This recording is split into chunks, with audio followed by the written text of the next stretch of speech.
Now, Lily, tell me about yourself. Who are you and what do you do?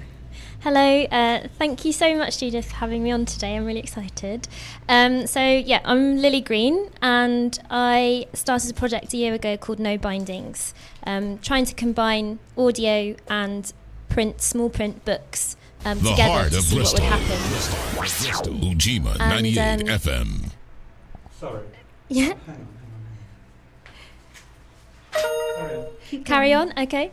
So that's what I started to do. And recently I collaborated with Wyldwood Arts, and they run intergenerational arts groups across the southwest. And so I produced one of my what I call publication podcasts for their group. So they were doing some amazing creative writing workshops around the elements with a poet called Caleb Perkin. And I went in over 6 months every other week to kind of record what was going on, to get to know them as well. And then I did a series of interviews with them about the sort of stories and things that came out of that. So that's who I am and what I've been up to. And we're going to be hearing some of those podcasts later on. Now, first of all, for me and for our elderly listeners, what is a podcast? So I suppose a podcast is a series of audio pieces that you can listen to when you want. Sometimes they're recordings of radio shows, live radio shows like this, that people can then listen to later on. And sometimes they're shows that are made specifically to be listened to in a series. So iTunes has a podcast service where you can listen to different series like that. But lots of people host them on the websites and things like that. Yeah. So that sounds really interesting. You get people and you record them and then you can play it on all sorts of different things. Yeah, exactly.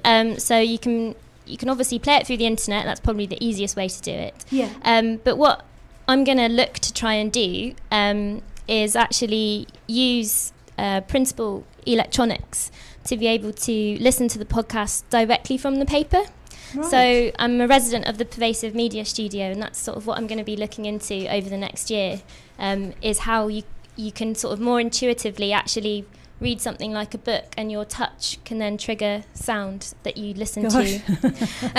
So it sounds scary, but I think it's actually less intimidating than trying to access things through screens. That's kind of one of the first things that cropped up when I showed people the publication podcast I was making. The group were a little bit apprehensive about having to go on the internet and then having to play it through a speaker. And so I think actually integrating printable electronics is potentially a way to create like an intergenerational product that's digital but it's still relevant for both younger people and older people. Yeah. And that's so important, isn't it? Getting people working together. Where does Bristol Aging Better come into this, Sylvia? So we initially funded Wyldwood Arts to do these sessions. These sessions were carried out at Monica Will's house.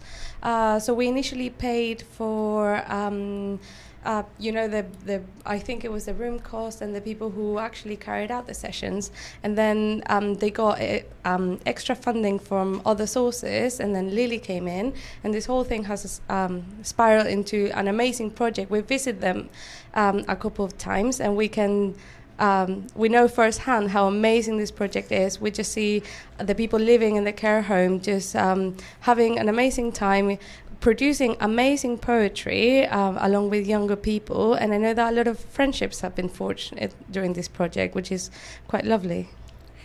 Did you find it hard to get older people to sort of come forward, Lily? Not really.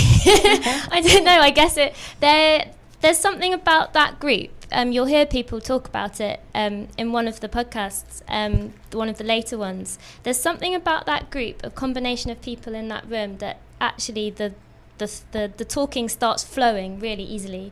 And it was a bit different when I went and interviewed them individually. Like it's not as easy, but I just try and be as relaxed as possible. And I also, had great friendships. I had like a little celebration party for a year of doing my project, and invited all the older adults to come along, and Wilf came and met all my friends and family, and it was really special. I feel like they're kind of friends. So, and it's a way to make friends. Yeah, that's right.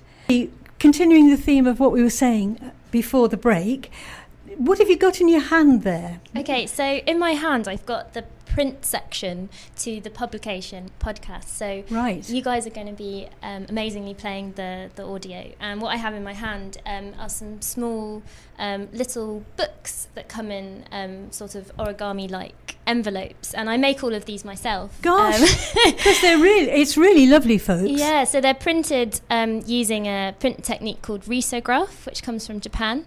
And there's a guy called John O'Lewin who has a studio in Spike Island, and he printed them for me, and then I trimmed and folded all of them, 60 of them myself over a couple of days. It was quite intense, but I really enjoy it, and I love putting so much into each one as well, and that's something that people comment on. They say it's that handmade, you can tell someone's put effort into it and makes it really special. So it's a collection of all the writing that I was saying that they did with them in the workshops, printed.